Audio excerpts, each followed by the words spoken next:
Hi, my name's Phil. I like talking about politics, and in this video, I'd like to discuss some of the latest polling in terms of the head-to-heads between Labour and the Conservatives, along with the potential leaders, to see how things are likely to proceed towards the end of 2022. If the Conservatives mess this up, there could be no way back for them. But first, if you'd like to be notified of daily news and politics, please subscribe to the channel and click the bell notification icon. So, just to be clear, the reason Conservative MPs ousted Boris Johnson, remember, was because he was going to cost them the next election. It was no longer a case of if he would. In fact, I think most had already realised this before, but felt that they could keep him longer until they were ready for a successor. Because I've said it for over half a year now. The reason Johnson didn't go much sooner is because the Tories had no obvious replacement. Even now, a lot of Conservative Party members and MPs do not think they're getting an improvement. So given that they've ousted Johnson because of his electoral liability and not the policies he was driving as such, whether or not they might have made the right decision will depend greatly on whether they make the right decision in appointing his replacement. Because this was all about doing something to help them win the next election. And the latest polling in IPSOS MORI, which I'll link below, would suggest otherwise. In terms of the headline comparison between the parties, they have Labour with a 14-point lead over the Conservatives. But under the bonnet, they have identified a number of factors which make it what they call a soft lead. That means it could easily sort of get closed right down. And I'm not going to spend a lot of time on that because I expect the relative positions of Labour and the Conservatives in the polls to be all over the place for the next couple of months. I expect the Conservatives to get more of a bounce back as we get closer to Johnson being replaced. And the usual Labour lack of discipline and brains is distracting them from focusing on preparations for the election campaign as well. That's not very helpful. In fact, we might see the Conservatives get very close to Labour in the polls by the time the contest is over, which will, of course, encourage even more indiscipline in Labour. Hurrah. They may even sneak ahead. Okay, I'm even prepared for that. I hope not. It would be way easier if just Labour maintained a nice little cushion there, but it could happen. Because, you know, the last thing Labour need going into a conference season is something like that. Because Momentum, which is the Tory Appreciation Society faction of the party, are already planning to disrupt the entire conference and sabotage efforts to get the party fit for winning an election. Remember, Starmer has always said his plan is to get the party ready for an election in 2023. That would mean that this coming conference in September is where you get it set up. But the good news is that any gains the Conservatives make are going to be quite short-lived. In terms of the head-to-head, this latest poll shows Starmer way ahead of Boris Johnson, so the decision to replace him is completely vindicated there. Being realistic, if a party of government who's been in power for nearly 15 years, which they will have been come the election, and in the middle of a serious economic difficulty, which will still be the case, and supply shortages, which will still be the case, if it tries to fight an election with a leader who is way less popular than the credible alternative, they're going to lose. So no matter how badly things go for the Tories later this year and beyond, the decision they will have messed up will not be replacing Johnson, just potentially who they replaced him with. Because in terms of the candidates, Sunak is level with Starmer. Now that's a bit grim, I have to say. Starmer is only considered as capable as the Chancellor who introduced the highest tax burden in generations, oversaw the highest inflation in decades, and doesn't even have an economic growth to give us hope for the future. That's grim. But I still think Labour would be more than fine with Sunak winning the contest. However, this seems spectacularly unlikely now. The betting odds show Truss as runaway favourite, along with all the available polling. As I discussed yesterday, the fact that Sunak is making increasingly desperate policy statements, several of which contradict his earlier ones, means that he knows he's falling badly behind. So unless and until something radically changes, I'm going to proceed on the basis that Liz Truss is going to be the next Prime Minister. She is considered to be significantly less capable as a Prime Minister than Keir Starmer, according to this poll. And consider that if you ask your average voter to explain what cock-ups they think Truss is responsible for, I don't think they'd be able to answer. Like, I could point out any number of ministerial failures on her part, but as far as the general public is concerned and the voting public is concerned, they can't really fault her specifically. So if they don't think much of her at the moment, when she isn't associated with any great failures, imagine what they will think of her when she's been in the top job for a couple of months. Because consider the picture in November.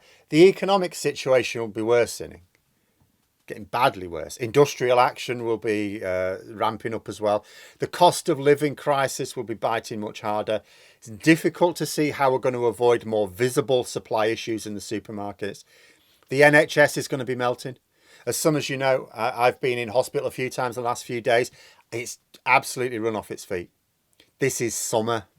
This is the time of year when in past years, the NHS recovers from the previous winter, clears the backlog, gets ready for the following winter.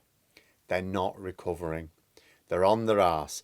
This winter is going to be nightmarish. And when you consider that the economy and healthcare are frequently the top priorities of voters, because it's what they see as most directly linked to their standard of living, and that both of these areas are going to get considerably worse, you can't see Truss's approval rating doing anything other than going down. And that's without even considering what happens when she opens her mouth. I have seen her conduct debates at the dispatch box in the House of Commons in her various cabinet roles. She is quite stunningly awful. She can't just brazen things out like Johnson does. She can't just terraform her brain, as the current PM seems to be able to do, in order to make the fantasy world he creates seem real. When Truss gets caught out, she gets caught out. She will get a honeymoon period, all new prime ministers do, but it will be brief because she's not being promoted during good times, but the worst we've known in my lifetime. Frankly, the situation is so bad that we would need an incredibly effective and efficient government just to turn things around, let alone actually recover. What we're getting is Liz Truss.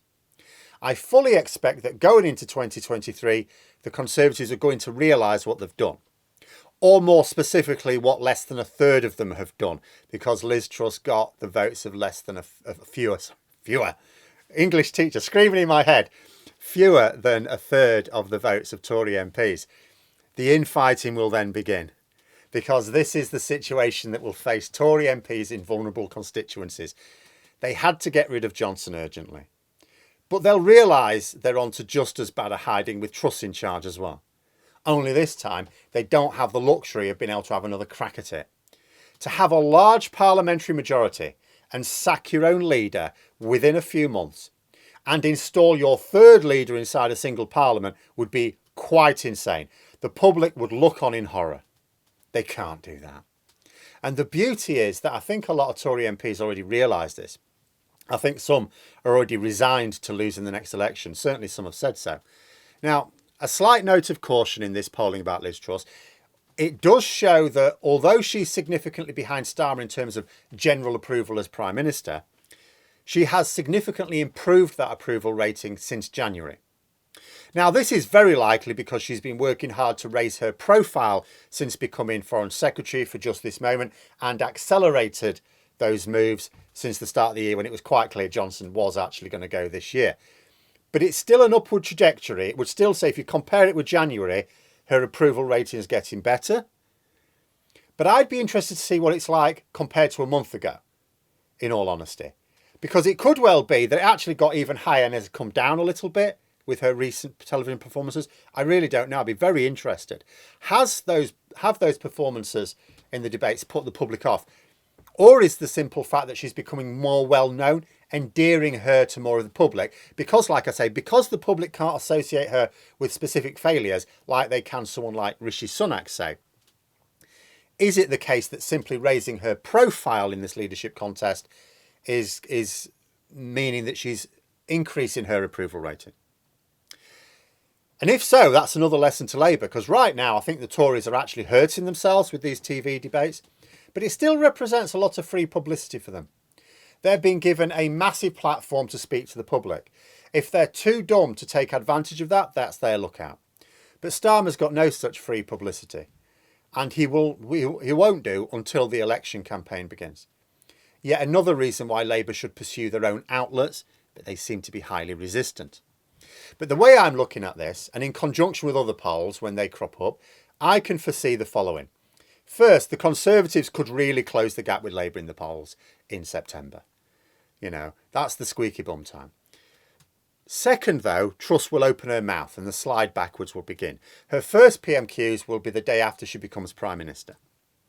3, wider industrial action, a worsening cost of living crisis, and an NHS collapsing as the year rumbles on will present major tests for Truss. The nonsense she's currently spouting in the leadership contest are not solutions to any of these problems. In fact, they make them worse. 4, the Conservatives will fall back down in the polls and Truss will fail to deliver on her impossible promises, though that will not become apparent until well into next year, I feel. And actually, if I was to carry on to saying what's going to present her well into next year, there'd be extra things as well. Like, for example, facing off against the EU, that's not going to go well for her. But I'll focus mostly on this year. Essentially, that would trigger unrest on the Conservative benches. Because at the end of the day, if the Tories' approval ratings go back down and Labour re-establish a comfortable lead, which surely they will, at some point, they will break out into infighting.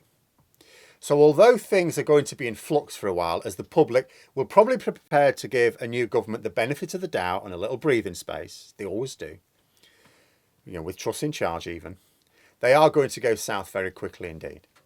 But those are my thoughts. Let me know yours in the comments below. Hope you found the video interesting. If you did, please click the like button. And if you'd like to support the channel further, the join button for memberships. And until next time, I'll see you later.